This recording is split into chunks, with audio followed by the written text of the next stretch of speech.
Saat 2-2.30 gibi sonra kalkıyorum. Elimi yüzümü yıkadıktan sonra yemek yiyoruz.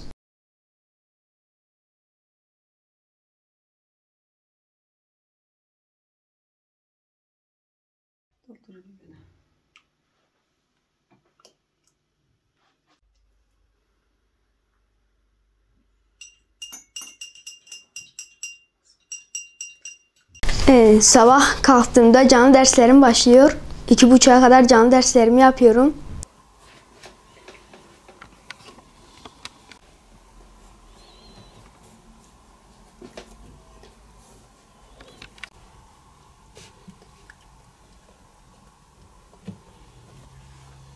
Sonra dışarı çıkıyorum. Arkadaşlarımla birlikte oyunlar oynuyorum.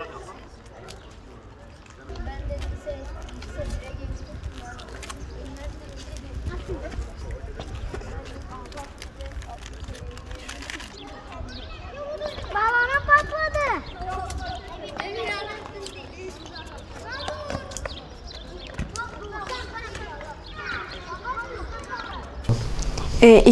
Sonra eve geldiğimde ikindi namazını kılıyorum. Kur'an okuyorum.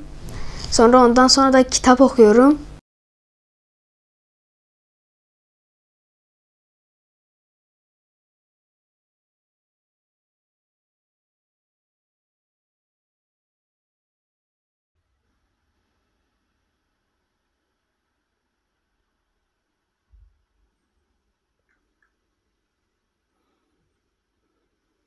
Sonra babamla birlikte bahçeye gidiyoruz. Çapa yapıyoruz. Ağaçların dibine işi yapıyoruz, kazıyoruz. Sulama işlemi falan yapıyoruz. Ağaçları suluyoruz.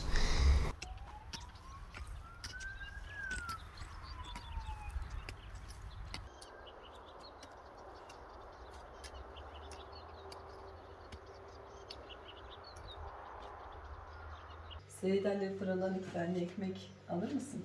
Tamam, için. hemen gidip gelin.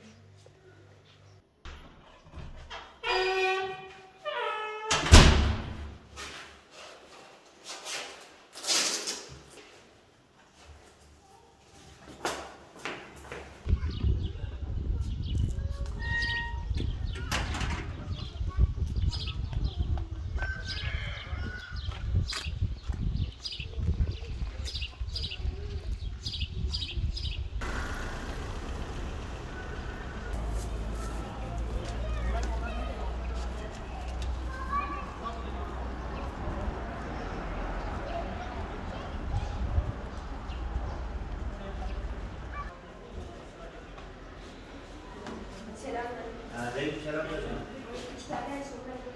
Hemen verelim.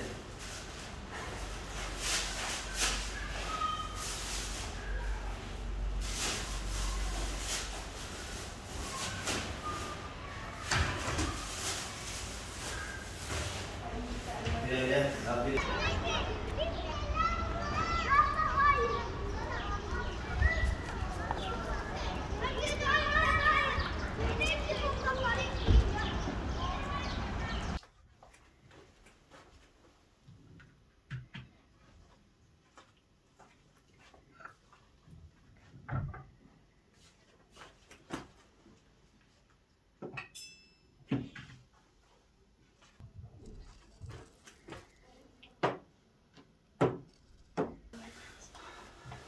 Ya Rabbim, senin rızan için oruç tuttuk, sana inandık, sana güvendik.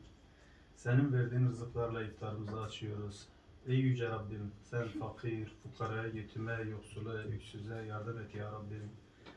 Zorda olanlara, mazlum ve mustazaflara yardım et ey Yüce Rabbim. Amin. Elhamdülillahi Rabbil Alemin.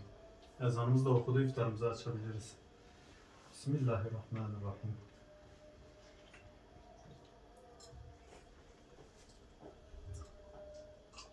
Allahu Ekber, Allahu Ekber, eşhedü en la ilahe illallah, eşhedü enne Muhammeden Resulullah, hele sere, hele fele, atkamet sele, Allahu Ekber, Allahu Ekber, la ilahe illallah.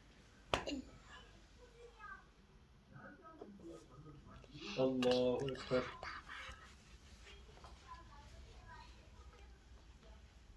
Elhamdülillahi Rabbil Alemin. Errahmanirrahim. Maliki yevmiddin. Allahu Ekber.